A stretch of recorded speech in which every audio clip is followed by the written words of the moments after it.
بسم اللہ الرحمن الرحیم۔ شروع اللہ کے نام سے جو بڑا مہربان نہایت رحم والا ہے۔ من يهده الله فلا مضل له ومن يضلله فلا هادي له وأشهد أن لا إله إلا الله وحده لا شريك له وأشهد أن محمدًا عبده ورسوله صلى الله عليه وعلى آله وسلم إن الله وملائكته يصلون على النبي يا أيها الذين آمنوا صلوا عليه وسلموا تسليما اللهم صل على محمد وعلى آل محمد كما صليت على إبراهيم وعلى آل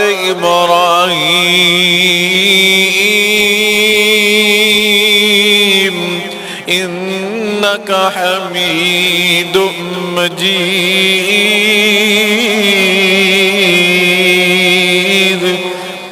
سبحانك لا علم لنا إلا ما علمتنا إنك أنت العليم الحكيم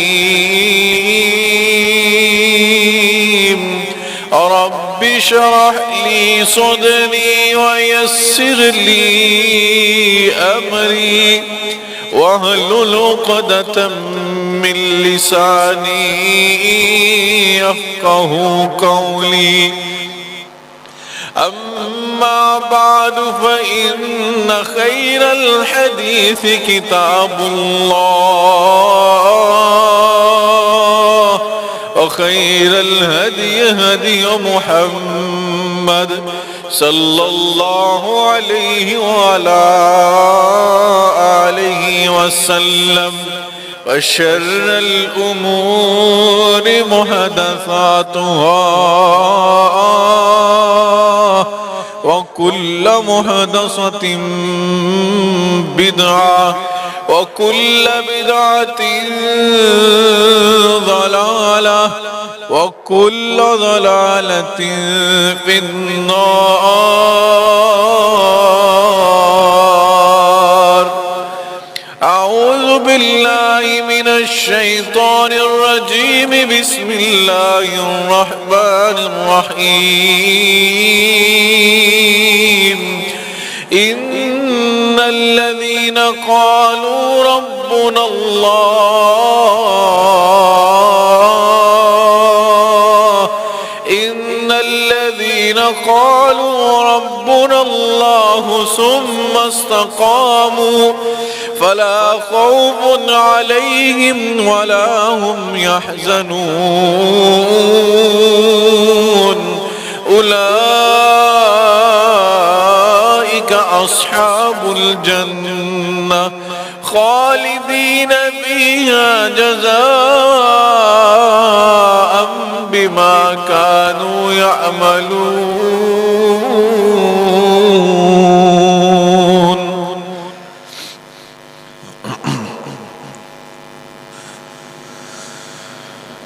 ہر قسم کی حمد و ثنا بزرگی برتری بڑائی کبریائی اللہ رب العالمین کی ذات بابرکات کے لیے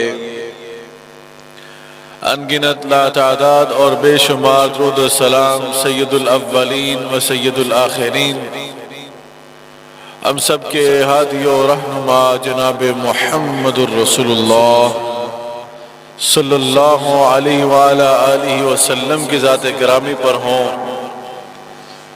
بزرگان من، برادران ملت، اللہ رب العزت کا یہ بڑا احسان ہے کہ جس نے ہمیں اشرف المخلوقات بنایا، اور اس کے بعد ہم پر سب سے بڑا احسان اور فضل یہ فرمایا کہ ہمیں اپنے پیارے حبیب خاتم النبیین جناب محمد الرسول اللہ صلی اللہ علیہ وآلہ آلہ وسلم کا امتی بنایا۔ میرے بھائی اور بزرگوں، آقا علیہ السلام کی سیرت طیبہ، اس کا ہر پہلو ہی اتنا دل نشین، اتنا دلکش ہے، جو دل کو سرور بخشتا ہے، دل کو اطمینان نصیب کرتا ہے، بشرط یہ کہ دل میں ایمان ہو، ایمان کی دولت سے دل سرشار ہو، اور میرے بھائیو بزرگوں، آقا علیہ السلام سے انسان کو سچی محبت ہو۔ یقیناً آپ کی محبت عین ایمان ہے۔ آپ کی سیرت طیبہ سننے اور سنانے کا مقصد یہ ہے کہ جس طرح امام عبداللہ بن مبارک رحمہ اللہ تعالی نے فرمایا تھا، لو کان حبک صادقا لأطعتہ، لو کان حبک صادقا لأطعتہ، ان المحب لمن يحب مطیع، کہ محبوب سے محبت کا دعوے دار محبوب کا مطیع اور فرما بردار ہوتا ہے۔ آپ کے ساتھ سچی محبت کرنے والا محب وہی ہوتا ہے جو آپ کا اطاعت گزار بھی ہو۔ میرے بھائی بزرگوں، آقا کی پوری سیرت طیبہ ایسی فقید المثال ہے کہ اللہ رب العزت خود قرآن کریم میں بیان فرماتے ہیں، لَقَدْ كَانَ لَكُمْ فِي رَسُولِ اللَّهِ أُسْوَةٌ حَسَنَةٌ، لَقَدْ كَانَ لَكُمْ فِي رَسُولِ اللَّهِ أُسْوَةٌ حَسَنَةٌ لِمَنْ كَانَ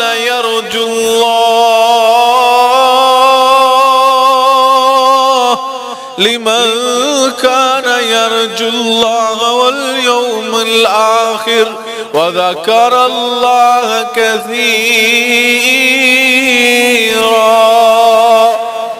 فرمایا نبی کریم علیہ السلام کی پوری زندگانی ہمارے لیے اسوہ اور نمونہ ہے، ہمارے لیے آئیڈیل زندگانی ہے۔ آپ کی سیرت کا ہر پہلو وہ اتنا دلکش، اتنا جامع ہے۔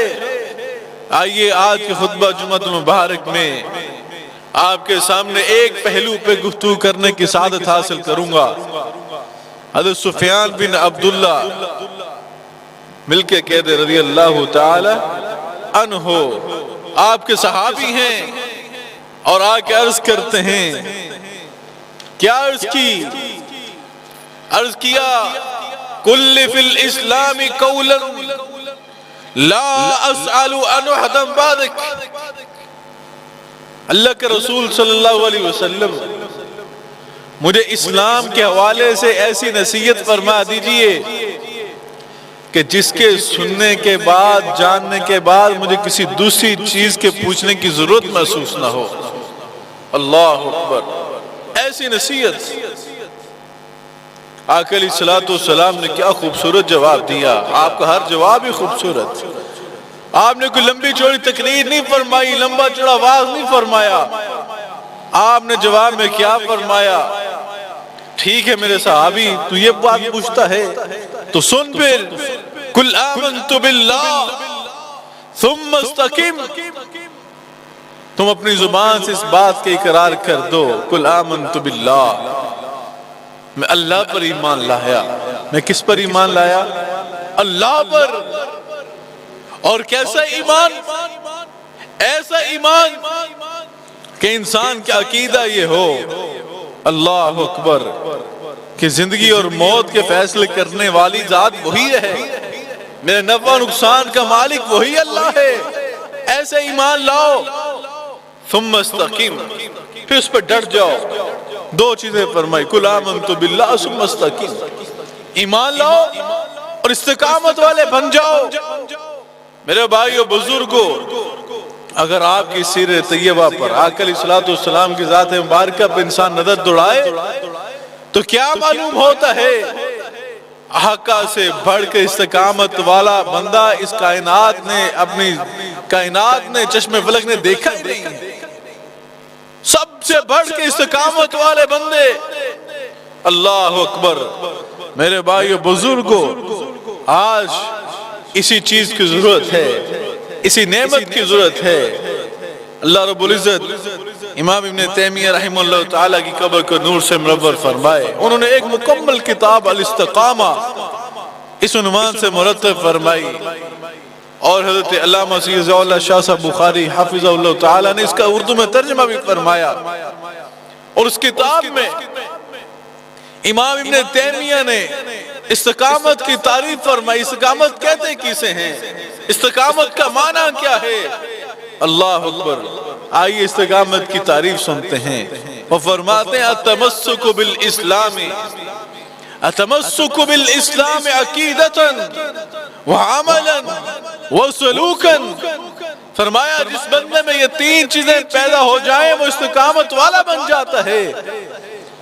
پہلی چیز فرمائی عقیدتا، اسلام کے ساتھ بندہ ایسے وابستہ ہو جائے، ایسے جڑ جائے کہ عقیدتاً اس کا عقیدہ یہ بن جائے کہ زندگی اور موت کے فیصلے کرنے والا کون ہے؟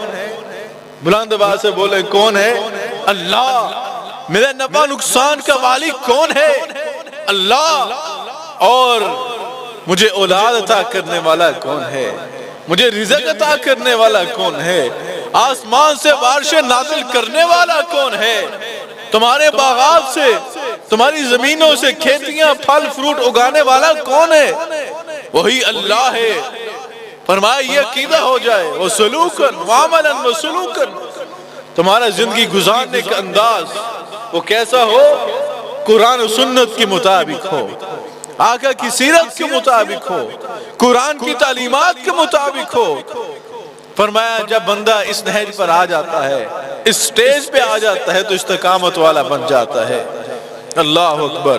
اور اللہ فرماتے ہیں جب میرا بندہ استقامت والا بن جاتا ہے، اللہ اکبر، جب میرا بندہ استقامت والا بن جاتا ہے میں پھر اپنے انعامات کی بارشیں نازل کرنے لگتا ہوں۔ اللہ اپنے انعامات ربانیہ کی بارش کر دیتا ہے اور ایسی بارشیں کرتا ہے۔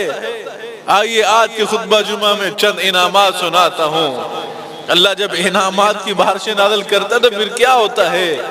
پہلی آیت مبارکہ اللہ رب العزت فرماتے ہیں ان الذین قالوا ربنا اللہ، ان الذین قالوا ربنا اللہ ثم استقاموا فلا خوف علیہم ولا هم يحزنون اولئک اصحاب الجنہ خالدین فیہا جزاء بما كانوا يعملون۔ فرمایا ان الذین قالوا ربنا اللہ، وہ لوگ جو اس بات کا اقرار کرتے ہیں ربنا اللہ، میرا رب کون ہے؟ کون ہے؟ اللہ۔ ثم استقاموا، پھر اس میں ڈٹ جاتے ہیں۔ پھر اللہ کیسا انعام نازل فرماتا ہے؟ پہلا انعام اس آیت میں فرمایا فلا خوف علیہم، اللہ فرماتے ہیں میں ان کے دل سے ہر قسم کا ڈر اور خوف نکال دیتا ہوں۔ ہر قسم کا ڈر اور خوف انسان کے دل سے نکل جاتا ہے۔ اللہ رب العزت کے علاوہ پھر اس کے دل میں کسی کا ڈر اور خوف نہیں رہتا۔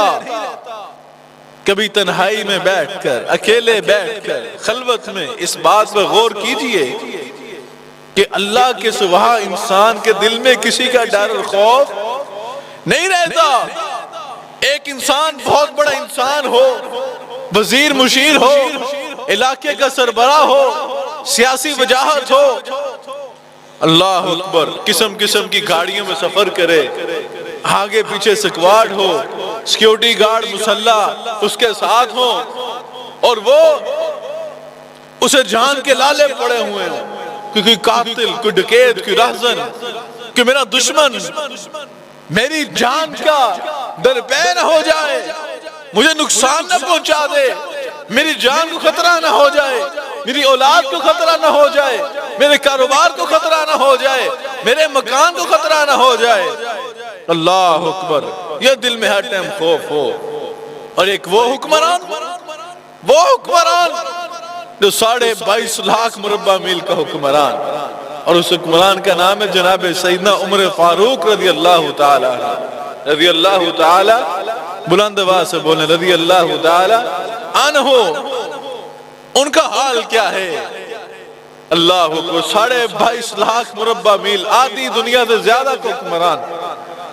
حالت یہ ہے، ملنے والے آئے، آکے عرض کرتے ہیں ہمیں امیر المؤمنین سے ملنا ہے، خلیفۃ المسلمین سے ملنا ہے، ہمیں آپ کے حکمران سے ملنا ہے۔ کہا آجو ملو، کہاں پر ہیں معلوم تو کرو۔ معلوم کرنے میں پتہ لگا وہ جو 22.5 لاکھ مربع میل کا حکمران، اللہ اکبر، ننگی ریت پر درخت کے سائے میں لیٹا آرام کر رہا ہے۔ اللہ اکبر۔ وجہ کیا ہے؟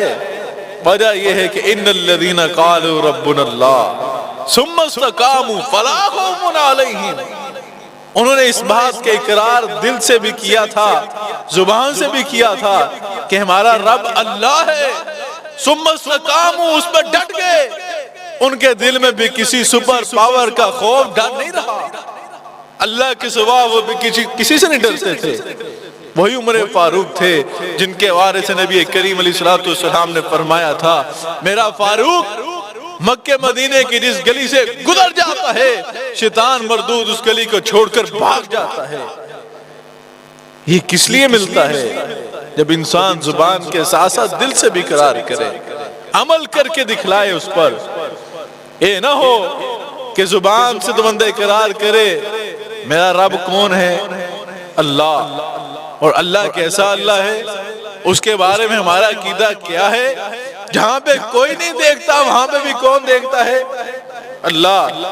اور اس بات کو کہنے کے بعد، اس عقیدے کو اپنانے کے بعد انسان پھر ملاوٹ کرے، دودھ میں پانی ڈالے، انسان پھر ملاوٹ کرے، انسان اچھی گندم اوپر رکھے، نیچے سے خراب گندم وہ سودا بیچ دے، انسان سبزیاں اس طرح بیچے، فروٹ اس طرح بیچے، اپنا سودا مارکیٹ میں اس طرح پیش کرے، اس طرح سیل کرے، تو مجھے بتلاؤ اس نے زبان سے اقرار کیا، دل سے اقرار نہیں کیا، پھر اللہ کیسے ڈر اور خوف نکالے؟ آج میرے بھائیوں بزرگوں مجھے بتلاؤ، انسان کو دل میں ڈر ہوتا کہ نہیں ہوتا؟ گھر سے نکلنا ہو کہ پتہ نہیں کہاں پہ مجھے لوٹ لیا جائے گا، کہاں پہ میرے ساتھ واردات ہو سکتی ہے، رات کو صحیح سلامت گھر لوٹوں گا کہ نہیں لوٹوں گا، ایسا دل میں ڈر اور خوف رہتا ہے۔ ہاں، اگر کوئی ڈر اور خوف نکال سکتا ہے تو اللہ رب العالمین کی ذات ہے۔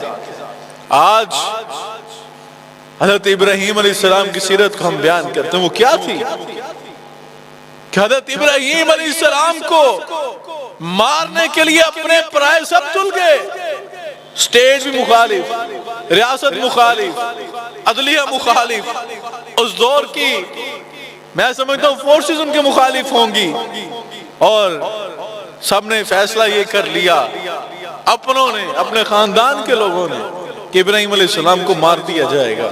اللہ اکبر، سارے تل گئے، آگ جلائی گئی۔ آگ، تفسیر ستاری میں لکھا ہے کہ روئے زمین پر اس سے پہلے اتنی بڑی آگ نہیں جلائی گئی تھی جو ابراہیم علیہ السلام کے لیے آگ جلائی گئی۔ اللہ اکبر۔ امام شوکانی نے کہا، اور تفسیر ستاری میں کیا لکھتے ہیں؟ تفسیر ستاری میں لکھا ہے کہ اس دور میں جب کوئی بیمار ہو جاتا وہ منت مانگ لیتا۔ کیا منت مانگتا؟ وہ منت یہ مانگتا کہ اگر مجھے شفا مل گئی تو میں لکڑیاں لا کر اس آگ میں ڈالوں گا جس آگ میں ابراہیم علیہ السلام کو ڈالنا ہے۔ اب آگ جلا لی گئی، اب آگ جلا لی گئی اور ابراہیم علیہ السلام کو اس آگ میں پھینکنے کی تیاری ہو گئی، پھینکا جانے لگا۔ حضرت ابراہیم علیہ السلام کے پاس جبریل امین تشریف لائے اور آ کے کہا، اے ابراہیم اگر آپ حکم دیں تمہارے ساتھ یہ ہواؤں والا فرشتہ موجود ہے، یہ بادلوں والا فرشتہ موجود ہے، اتنی بارش برسائیں گے، اتنی تیز ہوا چلائیں گے کہ اس آگ کا نام و نشان مٹا دیا جائے گا۔ اللہ اکبر! ابراہیم کا رب پر ایمان کتنا پختہ، ثم استقام ربنا اللہ کہہ کر استقامت کیسے اختیار کی، ایسی اختیار کی۔ عرض کرنے لگے، کیا فرمایا ابراہیم علیہ السلام نے؟ فرمایا اپنی مرضی سے آئے ہو کہ عرش والے کی مرضی سے آئے؟ فرمانے لگے میرا اپنے رب پر ایمان بڑا پختہ ہے۔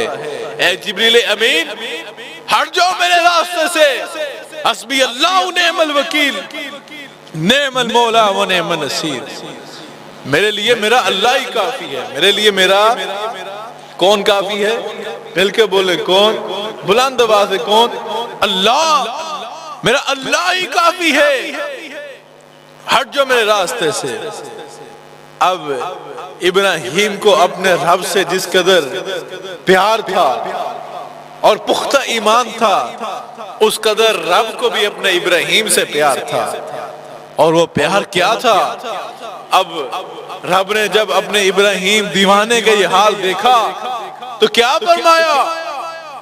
اللہ نے پھر نہ جبریل کو بلوایا، نہ میکائیل کو بلوایا، نہ اسرافیل کو بلوایا، نہ کسی انسان کو بھیجا، نہ کسی جن کو بھیجا، بلکہ اللہ خود آگ سے ڈائریکٹ مخاطب ہو گئے۔ کیا کہا آگ سے؟ اللہ اکبر! خود اللہ فرماتے ہیں، قُلْ لَا يَا نَارُ قُلْ لَا يَا نَارُ كُونِي بَرْدًا وَسَلَامًا وَسَلَامًا عَلَىٰ إِبْرَاهِيمَ۔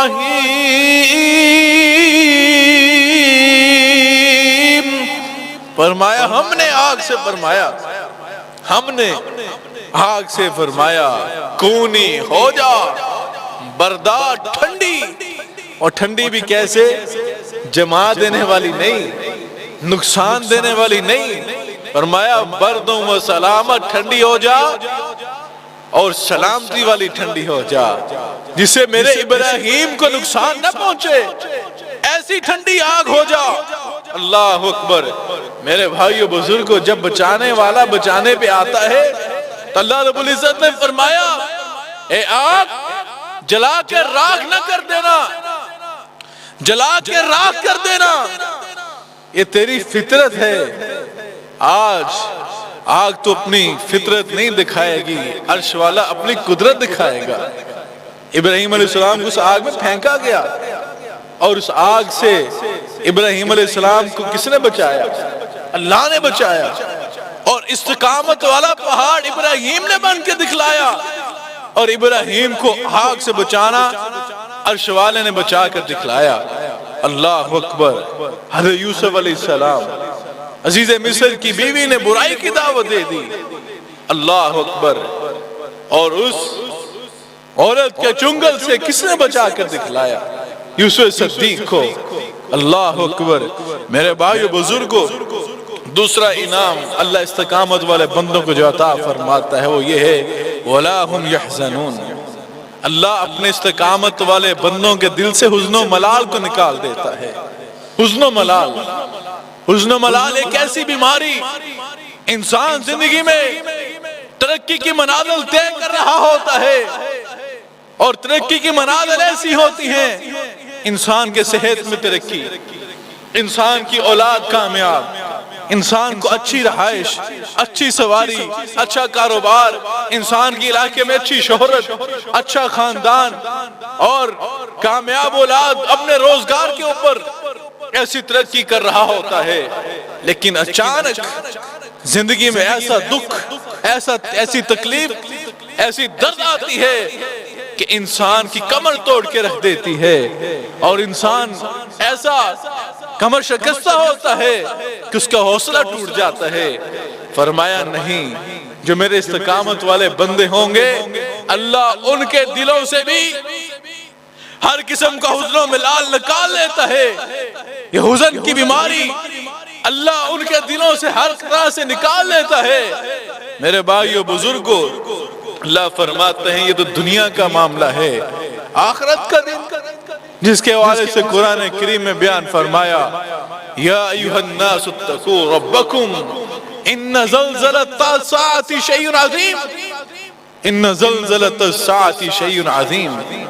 اے انسانوں، ڈرو اپنے رب سے اور اس دن کے زلزلے سے جو بہت بڑی چیز ہوگا۔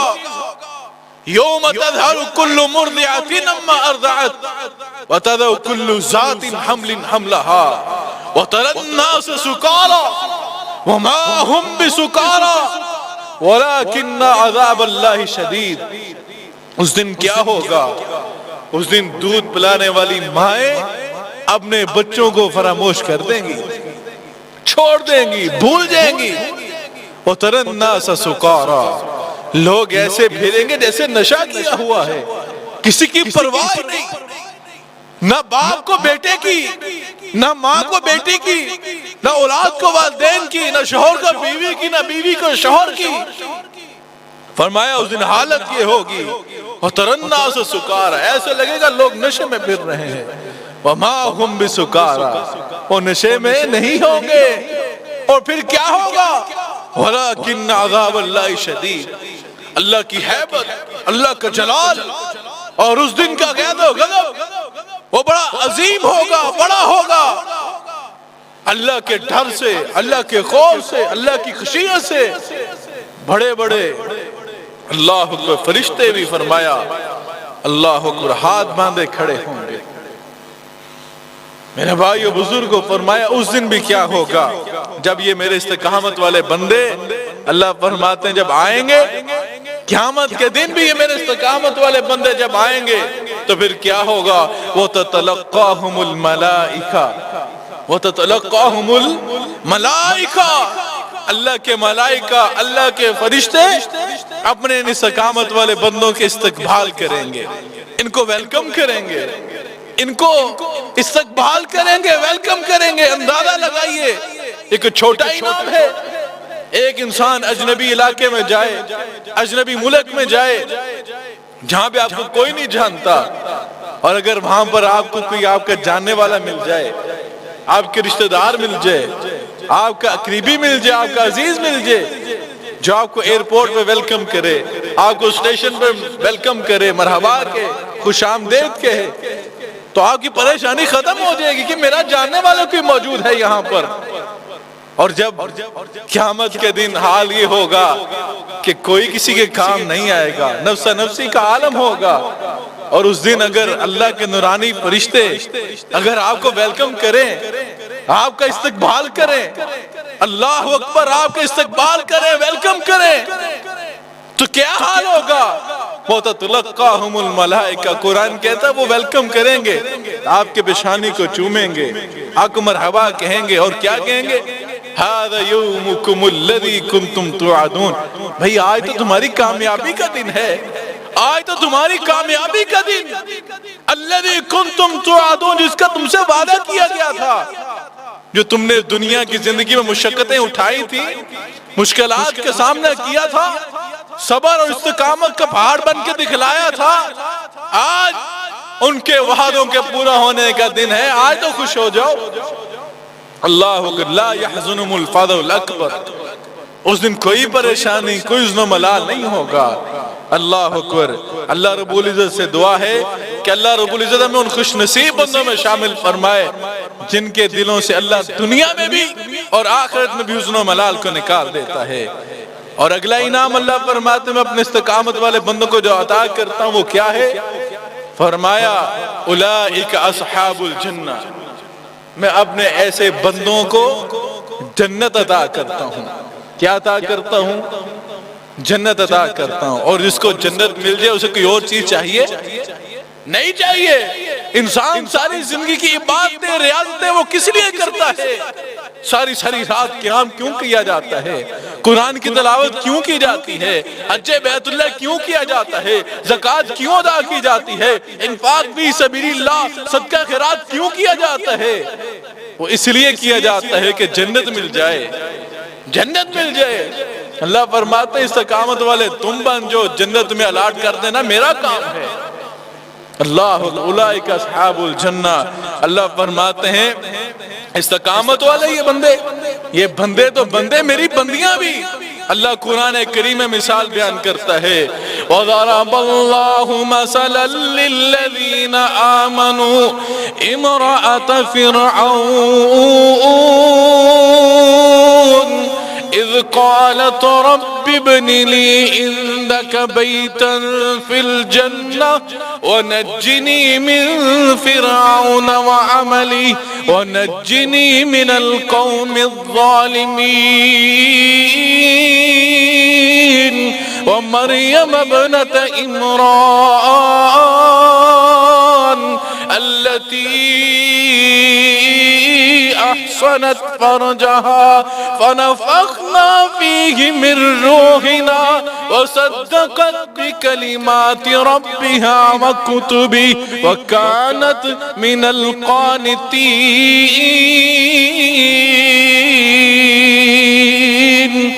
اللہ فرماتے ہیں قرآن کریم میں مثال دی وَضَرَبَ اللَّهُ مَثَلًا لِّلَّذِينَ آمَنُوا، اللہ مثال پیش کر رہے ہیں کس کی؟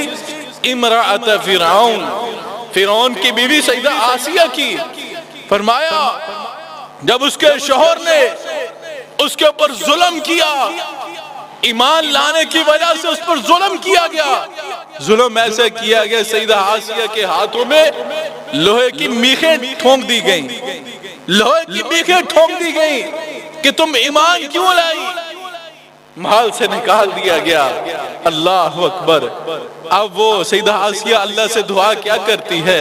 اس قالت رب ابن لی عندک بیتا فی الجنہ، اللہ میں نے تیرے ایمان کی خاطر اللہ دنیا کی عیش و عشرت کی زندگی کو چھوڑا، سکون کو آرام کو چھوڑا۔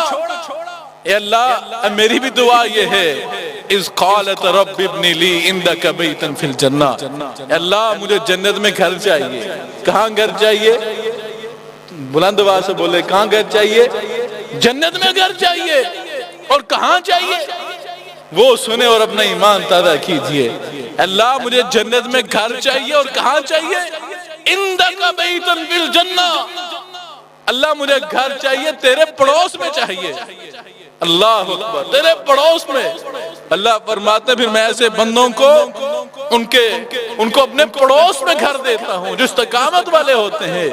اور اللہ اگلی آیت میں فرماتا ہے تِلْكَ الْجَنَّةُ الَّتِي نُورِثُ مِنْ عِبَادِنَا تِلْكَ الْجَنَّةُ الَّتِي نُورِثُ مِنْ عِبَادِنَا مَنْ كَانَ تَقِيًّا۔ فرمایا جنت کا وارث وہ بنتا ہے جو تقوی والا ہوتا ہے، جنت کا وارث وہ بنتا ہے جو تقوی والا ہوتا ہے۔ جنت ہر کسی کو نہیں مل جائے گی۔ آپ مجھے بتلائیں، ایک بندہ امتحان میں بیٹھا ہے، ایک بندہ پورا وہ اپنا سوال نامہ اپنا پورا پیپر جو ہے اسے صحیح طریقے سے حل کرے، اور ایک اسے آتا ہی جاتا ہے کچھ نہ ہو، وہ خالی پرچہ اٹھا کر اس کو ممتحن کو دے دے۔ تو جب رزلٹ کا دن آئے گا مجھے بتلاؤ دونوں کا رزلٹ برابر ہوگا؟ نہیں ہوگا۔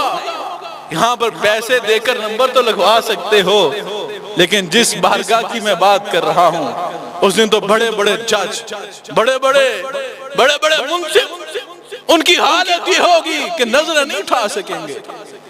اس بارگاہ کی بات کر رہا ہوں، اس بارگاہ میں جا کر جہاں پر تیری زندگی کے ایک ایک لمحے کی ویڈیو چلائی جائے گی، ایک ایک لمحہ تیرا دکھایا جائے گا۔ اللہ فرماتے ہیں اليوم نختم علی افواہہم وتکلمنا ایدیہم وتشہد ارجلہم، فرمایا اس دن ہم ان کے منہ بند کر دیں گے، منہ پہ ٹیپ لگا دی جائے گی، منہ پہ زپ لگا دی جائے گی، وتکلمنا ایدیہم، ہم ان کے ہاتھوں سے باتیں کریں گے۔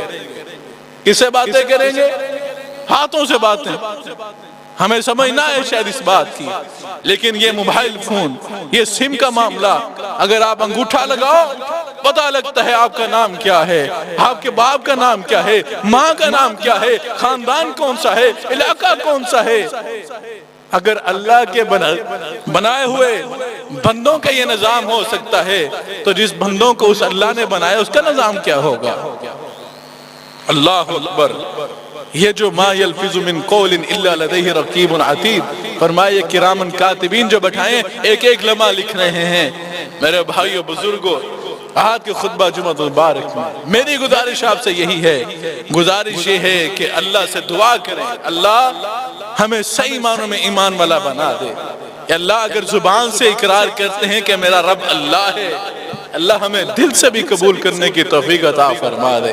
اے اللہ بلا شبہ ہم بڑے گناہگار ہیں، اے اللہ سیاہ کار ہیں، مگر تیرے نبی کے نام لیوا، تیرے نبی کی امتی ہیں، اے اللہ ہمیں اپنے استقامت والے بندوں میں شامل فرما لے۔ میرے بھائی بزرگوں، آخری بات آج کی خطبہ جمعہ مبارک میں وہ آپ کے سامنے عرض کر کے اجازت چاہتا ہوں۔ اللہ فرماتے ہیں یہ میرے بندے الذین آمنوا وکانوا یتقون لہم البشریٰ فی الحیاۃ الدنیا وفی الآخرہ، یہ استقامت والے بندے اللہ فرماتے ہیں الا ان اولیاء اللہ لا خوف علیہم ولا هم یحزنون، میں اللہ ان کو اپنا دوست، اپنا ولی بناتا ہوں اور پھر ان کے دل سے ڈر اور خوف نکال لیتا ہوں۔ لا خوف علیہم ولا هم یحزنون الذین آمنوا وکانوا یتقون، یہ جب تقوی والے بنتے ہیں میں کیا کرتا ہوں لہم البشریٰ فی الحیاۃ الدنیا وفی الآخرہ، میں ان کی دنیا کی زندگی اور آخرت کی زندگی بشارتوں والی بنا دیتا ہوں، میں ان کو رہنمائی کرتا ہوں، میں ان کو رہنمائی ہر کام میں کرتا ہوں، یہ میری رہنمائی کی روشنی میں پھر دنیا کے بھی کام کرتے ہیں، اور اس کی رہنمائی میرا اللہ کرتا ہے، اللہ کرتا ہے۔ اللہ فرماتے ہیں قرآن جو ہے یہ میری رسی کا نام ہے، جب بندہ اس قرآن کو تھام لیتا ہے تو یاد رکھے اس کا ایک سرا میرے ہاتھ میں ہے، ایک سرا تیرے ہاتھ میں ہے، اور جس کا سرا اللہ کے ہاتھ میں آ جائے، اللہ جس کو پکڑ لے وہ دنیا میں بھی کبھی گمراہ نہیں ہو سکتا اور آخرت میں فلاح پا جائے گا۔ اللہ رب العزت سے دعا ہے کہ اللہ رب العزت ہمیں استقامت والا بنائے اور صحیح معنوں میں دین اسلام پر عمل کرنے والا بنائے۔ وآخر دعوانا ان الحمدللہ رب العالمین۔ میرے بھائیو بزرگوں، آج یہ خطبہ جمعہ ہم یہ ریکارڈ کر رہے ہیں بھائی ہمارے فاروق صاحب، محمد فاروق، یہ شاہین اسلامک سینٹر کے نام سے ان کا فیس بک پہ اور یوٹیوب پہ پیج ہے، بڑی محبت کے ساتھ آتے ہیں، یہ خطبات جمعہ مبارک سب وہاں پہ موجود ہوتے ہیں، آپ وہاں سے بھی استفادہ